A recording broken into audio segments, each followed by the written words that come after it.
Good morning student. ये video मैं MBA के स्टूडेंट्स के लिए बना रहा हूँ। अभी बच्चों ने आर्ट साइंस कॉमर्स बैकग्राउंड से अपना ग्रेजुएशन कंप्लीट किया है। Now they are planning for MBA. MBA में बहुत सारे स्पेशलाइजेशन है जिसको अपन डिटेल में डिस्कस करने वाले हैं। साथ के साथ एमबीए और पीजीडीएम में क्या डिफरेंस है इसको डिस्कस करेंगे और कौन कौन से कॉलेजेस हैं, कितनी फीस पे कौन से स्पेशलाइजेशन को लोग प्रोवाइड करते हैं और कितना प्लेसमेंट देते हैं, इसको अपन डिस्कस करने वाले हैं। थोड़ा सा मेरे बारे में डिस्कस कर लेते हैं। 2006, ज्यादा वीडियो लेंथी हो जाएगा तो छोटा सा डिस्कस कर लेते हैं। 2006 से मैं पढ़ा रहा हूँ और बेसिकली मेरा क्लासेस चलता है एमबीए और बीबीए के स्टूडेंट्स में पढ़ाता हूँ। एमबीए के क्लासेस ये आपको दिखाई दे रहे होंगे, क्लासेस में लेता हूँ। एक छोटी सी पीडीएफ है, ये मैं आपको शेयर करने वाला हूँ, व्हाट्सएप पे शेयर भी करूंगा आपको, मतलब यूट्यूब के डिस्क्रिप्शन में डालने वाला हूँ। इस पीडीएफ पे पूरा डिटेल मिल जाएगा। मैं बेसिकली हर साल बच्चों को IIM अहमदाबाद लेके जाता हूँ। उसके बाद में ये घूमने के हिसाब से गोवा वगैरह, बिरला सिटी। अब एमबीए के स्टूडेंट्स हैं तो एंजॉय भी करते हैं साथ के साथ। ये देखिए, यहाँ पे आपको एमबीए की बुक्स मिल जाएंगी। First sem, second same, third same, fourth same की सारी बुक्स मिल जाएंगी, वीडियोस मिल जाएंगी। जैसे आप इसको क्लिक करेंगे यूट्यूब पे लेके जाएगा, प्लेलिस्ट खुल जाएगी और सारे वीडियोस आपके सामने आ जाएंगे। यहाँ से आप अकाउंट्स का बेसिक कवर कर सकते हैं। उसके अलावा बहुत सारी चीजें जो कवर कर सकते हैं। अलग अलग सब्जेक्ट्स आपको मिल जाएंगे, हर सेमेस्टर के सब्जेक्ट्स मिल जाएंगे, बीबीए के सब्जेक्ट्स मिल जाएंगे। अच्छा, एक सबसे इंपॉर्टेंट चीज मैं बताता हूँ। बेसिकली मैं राइटर भी हूँ। ये देखो, 2008 से मैं बुक लिख रहा हूँ, तो 2008 से ये सारी बुक्स लिख रहा हूँ। ये पीडीएफ में डिस्क्रिप्शन में डालूंगा, क्लिकेबल है। और साथ के साथ ये बुक्स के अलावा यहाँ पे आपको दिखाई देगा, ये मेरे रिजल्ट्स हैं, एमबीए के रिजल्ट्स मिल जाएंगे और ये मेरा डिटेल एड्रेस वगैरह सब मिल जाएगा आपको यहाँ पे। ये पीडीएफ में डिस्क्रिप्शन में डालूंगा, इसमें मिल जाएगी आपको। अब देखिए, अपन एक एक करके सारी चीजें डिस्कस करते हैं। थोड़ा सा ये डिस्कस करते हैं एमबीए में और पीजीडीएम में क्या डिफरेंस है। ये आपको एमबीए दिखाई देगा और नीचे दिखाई देगा आपको post graduate diploma in management. तो अगर एमबीए की मैं बात करता हूं तो एमबीए में करीब करीब फीस कम रहती है एज कंपेयर टू पीजीडीएम। उसका रीजन क्या है? क्योंकि यहाँ पर जो यूनिवर्सिटी रहेगी वो गवर्नमेंट यूनिवर्सिटी रहती है। कॉलेज तो प्राइवेट रहेगा पर यूनिवर्सिटी कौन सी चलेगी? गवर्नमेंट। तो यहाँ पे हमेशा फीस आपको कम मिलेगा। और करीब करीब कॉलेजेस यहाँ पर भी 1 साल के अंदर इंटर्नशिप लगाए थे। देखिए, इतने सालों से मैं पढ़ा रहा हूँ, बच्चों को देख रहा हूँ, अलग अलग कॉलेज से बच्चे निकलते हैं। जॉब को लेकर सबसे बड़ी प्रॉब्लम आती है। अगर बच्चे का जॉब नहीं लगा ना तो मतलब नहीं है उसको एमबीए करने का। 2 साल उसने कंप्लीट भी किया, पैसा भी लगा दिया, और वो अगर घर ही बैठना है तो 2 साल पहले ही बैठ जाओ। Why to waste the money? तो यहाँ पे क्या है कि कॉलेजेस क्या करते हैं, कुछ कॉलेजेस वो 6 महीने से 1 साल के अंदर अंदर इंटर्नशिप लगा देंगे आपकी। इंटर्नशिप के अंदर आप लोग जॉब करेंगे और जॉब के साथ में जो भी पैसा आप निकालेंगे वहां से, वो कॉलेज की फीस भरेंगे। और साथ के साथ आपको एक्सपीरियंस भी होगा और वो experience at the time of job आपके काम आएगा। अब देखिए, एमबीए में फीस कम रहता है एज कंपेयर टू पीजीडीएम, तो यहाँ पैकेजेस भी थोड़े कम रहते हैं। दूसरा, अगर मैं पीजीडीएम की बात करता हूं तो यहाँ थोड़ा सा फीस स्ट्रक्चर ज्यादा रहते हैं। यहाँ पे इंटर्नशिप लगवा देते हैं लोग और यहाँ फीस स्ट्रक्चर ज्यादा होने से आपका पैकेज भी थोड़ा ज्यादा रहता है। अब देखिए, यहाँ पर थोड़ा सा जो कैरिकुलम है, बोलते हैं कि एडवांस कैरिकुलम एमबीए भी यूज नहीं करते हैं, बट यहाँ पे एडवांस कैरिकुलम यूज करते हैं। बट करीब करीब आजकल गवर्नमेंट यूनिवर्सिटी भी अपग्रेड होगी तो अपना कैरिकुलम वो लोग अपग्रेड कर रहे हैं, तो ऐसा कोई ज्यादा डिफरेंस नहीं आता। पैकेज को लेकर थोड़ा डिफरेंस आता है। तो ये सारी चीजें अपन डिस्कस करते हैं। साथ के साथ सबसे इंपॉर्टेंट चीज, specialisation, business analytic, fintech, marketing, HR, IT, operation, supply management, इनको अपन डिस्कस करते हैं। कौन सा स्पेशलाइजेशन कितने का पैकेज देता है, सबसे इंपॉर्टेंट चीजें अपन डिस्कस करने वाले हैं। यहां से देखो, आपको दिखाई देगा एमबीए इन बिजनेस एनालिटिक। देखिए, बिजनेस एनालिटिक का काम होता है, कंपनी का पास डेटा एनालिसिस करते हैं वो लोग, और कंपनी को किस डायरेक्शन में जाना है, क्या कंपनी को करना है, क्या नहीं करना है, उसका पूरा एनालिसिस करते हैं बिजनेस एनालिटिक में। ये बेसिकली रिसर्च का जॉब होता है। टॉप मैनेजमेंट को आप एडवाइस देते हुए दिखाई देंगे, क्या करना चाहिए, क्या नहीं करना चाहिए। टॉप मैनेजमेंट आपकी बात मानता है क्योंकि आपने पूरा रिसर्च करके बताया कि कंपनी में क्या प्रॉब्लम है, क्या नहीं है, वो डिस्कस करते हैं इसमें। इसको करने के बाद बच्चा डेटा साइंटिस्ट बन सकता है, बिजनेस एनालिटिक बन सकता है, एनालिटिकल कंसल्टेंट बन सकता है। अगर वो डेटा साइंटिस्ट बनेगा तो उसका टीसीएस, इन्फोसिस, विप्रो में जॉब लगेगा और 6 लाख से 8 लाख तक का एवरेज सैलरी है। मतलब एवरेज मतलब ये जो फ्रेशर्स को मिलता है। बिजनेस एनालिटिक अगर बनता है तो डिलॉइट में जा सकता है, एचसीएल में जा सकता है, 7 से 8 लाख का पैकेज मिलेगा। ऐसे आपको एनालिटिकल कंसल्टेंट बन सकता है, प्रोडक्ट एनालिस्ट बन सकता है, रिस्क मैनेजमेंट, रिस्क एनालिस्ट बन सकता है। रिस्क एनालिटिक के अंदर 6 से 10 लाख का पैकेज है, ICICI bank, HDFC, axis bank लेके जाती है। तो बेसिकली एनालिटिक्स कहीं ना कहीं रिसर्च बेस्ड वर्क है। दूसरा आते हैं, सबसे इंपॉर्टेंट है भैया, एमबीए इन फिनटेक बहुत ज्यादा चल रहा है। ये डिमांडिंग कोर्स है। बिजनेस एनालिटिक और फिनटेक का सबसे ज्यादा डिमांड चल रहा है। अगर मैं फिनटेक की बात करता हूं तो फिनटेक के अंदर कहीं ना कहीं आईटी और फाइनेंस को मिक्स किया जाता है। आपने कभी गूगल पे, पेटीएम, फोन पे यूज किया होगा।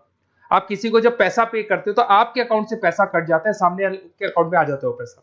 पर इसका जो बैकएंड वाला पार्ट है, कैसे पैसा कटा, कहां गया, कौन सी बैंक में क्या हुआ, कौन सी बैंक से कैसे निकला, वो पूरा का पूरा जो प्रोसेस है वो फिनटेक हैंडल करता है। तो उसको फाइनेंस का नॉलेज होना जरूरी है क्योंकि वो बैंक्स के साथ डील करेगा और उनके पेमेंट गेटवे बनाता है, साथ के साथ उसको सॉफ्टवेयर डिजाइन करना आना चाहिए, गूगल पे, फोन पे, एप्लीकेशन कैसे बनाना वो आना चाहिए, और ये बड़ा सिक्योरिटी सिस्टम का वर्क होता है और फिनटेक इसको करता है। इसके अंदर आपको जो कंपनीज मिलेंगी, पेटीएम, रेजर पे, पॉलिसी बाजार दिखाई देंगे आपको, फाइनेंशियल फिनटेक एनालिस्ट बन सकते हैं, प्रोडक्ट मैनेजर बन सकते हैं इसमें, फोन पे, क्रेडिट, यूपे कंपनीज आपको दिखाई देंगी, 8 से 10 लाख का पैकेज है। उसके बाद में फिनटेक एनालिस्ट बन सकते हो आप, ऐसे आपका रिस्क कंप्लायंसेस मैनेजर बन सकते हैं जिसके अंदर आपको ये बैंक्स दिखाई दे जाएंगी सारी की सारी, साइबर सिक्योरिटी स्पेशलिस्ट बन सकते हैं जैसे इन्फोसिस, टीसीएल, विप्रो। तो कहीं ना कहीं फिनटेक का भी मार्केट में बहुत जबरदस्त डिमांड है और न्यूज़पेपर में भी आया था, गवर्नमेंट को जो आईटी सेक्टर के जो लोग हैं फिनटेक वालों की जरूरत है। देखो साथ के साथ आपको फाइनेंस दिखाई देगा, तो बड़ा कॉमन है, बहुत सालों से चल रहा है और बहुत इंटरेस्टिंग है। जो लोग कॉमर्स बैकग्राउंड से हैं वो लोग फाइनेंस लेते हैं, इवन आर्ट्स और साइंस वाले भी फाइनेंस में एक्सेल करते हैं। यहाँ पूरा स्टॉक मार्केट मिलेगा, डेरिवेटिव मार्केट मिलेगा, यहाँ पे आप फाइनेंशियल एनालिस्ट बन सकते हैं। डिलॉयट जैसी कंपनी आपको लेके जाएगी, 6 से 10 लाख का पैकेज एवरेज है ये, बाकी एक्सपीरियंस के साथ पैकेज बढ़ जाता है। इन्वेस्टमेंट बैंकर बन सकते हैं आप, इसमें गोल्डमैन स्मिथ हो गया, जेपी मॉर्गन हो गए, ऐसी कंपनीज में आपकी जॉब लग सकती है। कॉर्पोरेट फाइनेंशियल मैनेजर बन सकते हैं, रिलायंस इंडस्ट्री, टाटा कंसल्टेंसी, इसमें आप जा सकते हो। पोर्टफोलियो मैनेजर, जहां पे आप स्टॉक मार्केट में कहां पैसा लगाना है, डेरिवेटिव में कहां पैसा लगाना है, उसको एक पोर्टफोलियो डिजाइन कर रहे हो। HDFC asset management, ICICI prudential, AMC, SBI mutual fund में आपका जॉब लग सकता है। 10 लाख से 15 लाख की सैलरी है यहाँ पे। रिस्क मैनेजमेंट में आपकी जो बैंक्स है वो सारी आ गई, तो ये ऑप्शन भी है। उसके अलावा मार्केटिंग बड़ा इंटरेस्टिंग है। देखिए फाइनेंस के अंदर कहीं ना कहीं कॉन्सेप्ट सेलिंग होती है, आप म्यूचुअल फंड बेच रहे हैं, इंश्योरेंस बेच रहे हैं, तो म्यूचुअल फंड इंश्योरेंस दिखाई नहीं देता। पर अगर मार्केटिंग की बात करें तो मार्केटिंग में प्रोडक्ट सेलिंग होती है। आप किसी प्रोडक्ट को बेचेंगे ना तो प्रोडक्ट दिखाई देगा। आज एक मारुति के शोरूम में आप जाते हो कार खरीदने के लिए, डेमो लेके आते हो तो 90% तो कार बोल जाती है, जो डेमो है वो बोलेगी, 10% सेल्समैन बोलेगा और बिक जाएगी। But in case of finance concept selling होती है भैया, एक पेपर पे पूरा म्यूचुअल फंड लिखा है, इंश्योरेंस लिखा है, उसको समझाना पड़ता है, तो वहां पर वो प्रोडक्ट दिखाई नहीं दे रहा, उसको आपको समझाना पड़ेगा। But in case of marketing product selling होती है और मार्केटिंग में अच्छी जॉब्स लग सकती है। मार्केटिंग मैनेजर बन सकते हैं आप, Hindustan Lever, Procter and Gamble, Tata group में ब्रांड मैनेजर बन सकते हैं, वही 7-8 लाख के आसपास का पैकेज रहता है, नेस्ले वगैरह में। डिजिटल मार्केटिंग मैनेजर, आजकल ऑनलाइन बिजनेस बहुत चल रहे हैं, फ्लिपकार्ट, अमेजन, पेटीएम के अंदर सेल्स मैनेजर बन सकते हैं आप, प्रोडक्ट मैनेजर बन सकते हैं, एडवर्टाइजमेंट मैनेजर बन सकते हैं। ये पीडीएफ में डिस्क्रिप्शन में डालने वाला, वहां से आपको पीडीएफ मिल जाएगी। अगर आप एचआर की बात करें तो एचआर का काम होता है कि जो भी आपकी कंपनी में स्पेस खाली हुई है वहां पे नया बंदा रखना है, उसको ट्रेनिंग देनी है, उसको सैलरी देनी है, वो सैलरी डिसाइड करनी है, रेम्यूनरेशन डिसाइड करना है, सारा काम वो करे। कौन काम कर रहा है, कौन नहीं कर रहा है, सारे एम्प्लॉइज का परफॉर्मेंस देखेगा, और जो एम्प्लॉइज नहीं वर्क कर रहे हैं उनको निकालना है या उनको मोटिवेट करना है, जो भी करना है वो सारा काम एचआर का होता है। इसमें आप एचआर मैनेजर बन सकते हैं, टीसीएस, इन्फोसिस, विप्रो के अंदर आपका जॉब लगता है, 7 से लेके 12 लाख तक का पैकेज रहता है। टैलेंट एक्विजिशन स्पेशलिस्ट, जिसके अंदर टैलेंट है उसको आपको एक्वायर करना है, ऐसे बंदे को आपको रखना है अपने पास में, उसका आपको इंटरव्यू लेके उसको सेलेक्ट करना है। ट्रेनिंग एंड डेवलपमेंट मैनेजर बन सकते हैं। उसके बाद में कंपनसेशन बेनिफिट मैनेजर, जो सैलरी वगैरह डिसाइड करेगा। एम्प्लॉइज रिटेंशन बहुत इंपॉर्टेंट है, एक एम्प्लॉय को रोकना है, वो बहुत इंपॉर्टेंट है। उसके बाद में आईटी आता है। अरे भाई आईटी के अंदर तो कहीं ना कहीं आप वेबसाइट बनाएंगे, एप्लीकेशंस बनाएंगे, आप इसके अंदर अलग अलग जो सॉफ्टवेयर्स हैं उनके ऊपर डील करेंगे, तो आईटी में तो बहुत सारी जॉब है। और जो लोग बीटेक है, कंप्यूटर साइंस से अगर उन्होंने अपना बीटेक किया और वो एमबीए करते हैं तो एक्सेल कर जाते हैं इसके अंदर। और जिसको आईटी में इंटरेस्ट है, सॉफ्टवेयर में इंटरेस्ट है, वेबसाइट में इंटरेस्ट है, वो इसमें काम करते हैं। आईटी मैनेजर के अंदर देखो आपको एवरेज सैलरी पैकेज आपको 8 से 15 लाख का मिल जाएगा। इन्फोसिस वगैरह में आपकी जॉब लग सकती है। आईटी प्रोडक्ट मैनेजर बन सकता है, सिस्टम एनालिस्ट हो गया, चीफ फाइनेंशियल ऑफिसर हो गया, आईटी कंसल्टेंट बन सकते हैं। पीडब्ल्यूसी, डिलॉयट, इनमें इसकी जॉब लगती है। 9 से लेकर 16 लाख तक का पैकेज है। फिर आता है ऑपरेशन एंड सप्लाई मैनेजमेंट, बड़ा इंटरेस्टिंग है।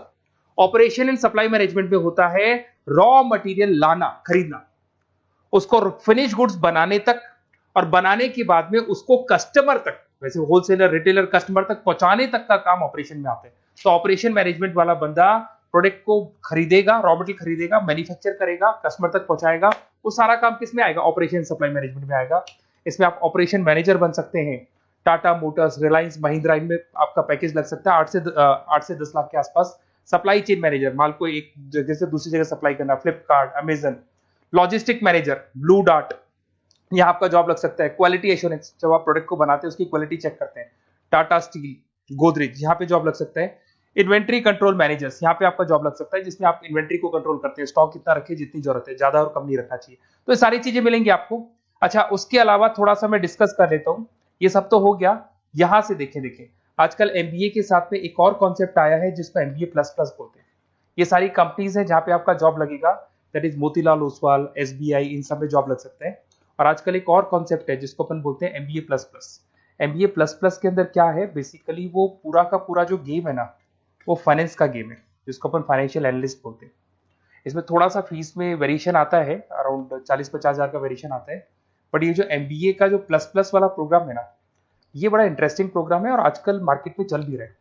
इसमें फाइनेंशियल एनालिस्ट, याद है अभी फाइनेंशियल एनालिस्ट की जॉब देखी थी, वो पोर्टफोलियो मैनेजर बन रहा है, स्टॉक मार्केट में इन्वेस्टमेंट कैसे करना है वो लोगों को बता रहा है, और पूरा मतलब एक इन्वेस्टमेंट फंडा उसमें अंदर आकर फंडामेंटल टेक्निकल ये सब आता है।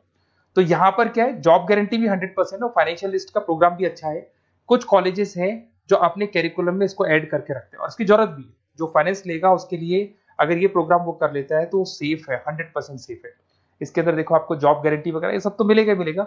इसमें प्रिंसिपल ऑफ अकाउंटिंग, उसके बाद में financial analyst, capital budgeting, forecasting, financial modelling वगैरह ये सब सिखाया जाएगा आपको। प्रोजेक्ट फाइनेंसिंग हो गया, ये सब सिखाया जाता है इसके अंदर। वैल्यूएशन ऑफ बिजनेस हो गया, वैल्यूएशन ऑफ इक्विटी हो गया। उसके बाद में आपका एक्सेल वगैरह ये तो सब सिखाएंगे, बेसिक है सारा। सैप, एसक्यूएल, पाइथन वगैरह ये सिखाना ही पड़ेगा क्योंकि ये सारी चीजें काम आती है। तो ये सारे प्रोग्राम्स हैं, इनके ऊपर अपन डिस्कस करते हैं। और साथ ही साथ ये कंपनीज हैं जहाँ पे आपकी जॉब लग सकती है। और देखिए लास्ट में एक इंपॉर्टेंट चीज, बेसिकली मेरी क्या क्लासेस बहुत ज्यादा रहती है, मैं आधे टाइम क्लास में रहता हूँ। ऑनलाइन ऑफलाइन दोनों मोड पे क्लासेस चलती है मेरे पास में। ऑल ओवर इंडिया से स्टूडेंट्स हैं एमबीए के, और वो बताते हैं कौन सा कॉलेज कैसा है, कहाँ एडमिशन लेना चाहिए। तो आप एक काम करें, जब भी आपको मेरे से बात करनी हो ना, तो उससे पहले एक मैसेज डाल के छोड़ दें कि आपका नंबर, आपका नेम, सिटी, स्टेट, कोर्स और कहाँ से आपका एमबीए कर रहे हैं। और जितने भी कॉलेजेस है, देखो इतना टाइम नहीं था कि वीडियो में अपन डिस्कस करें, बट जितने भी कॉलेजेस हैं आप जैसे ही लिख के देंगे कि मेरे को इस सिटी में, इस स्टेट में कॉलेज चाहिए, तो मैं आपको पूरा डिटेल भेज दूंगा हर कॉलेज का, कौन से कॉलेज में प्लेसमेंट है, कौन सा कॉलेज कौन सा स्पेशलाइजेशन देता है, कौन से कॉलेज में इंटर्नशिप कब लगती है, वो डिटेल में डिस्कस करेंगे। पर ओपन फोन पे डिस्कस कर लेंगे, या मैं मैसेज कर दूंगा आपको, या मेरी टीम है वो टीम आपको कॉल कर लेगी और आपसे डिस्कस कर लेगी। Okay, best of luck. अगर किसी कॉलेज में कोई डाउट आए आपको कि कौन से कॉलेज में एडमिशन लेना है, कितना पैकेज मिलेगा, वो अपन डिटेल में डिस्कस कर लेंगे। Okay, best of luck.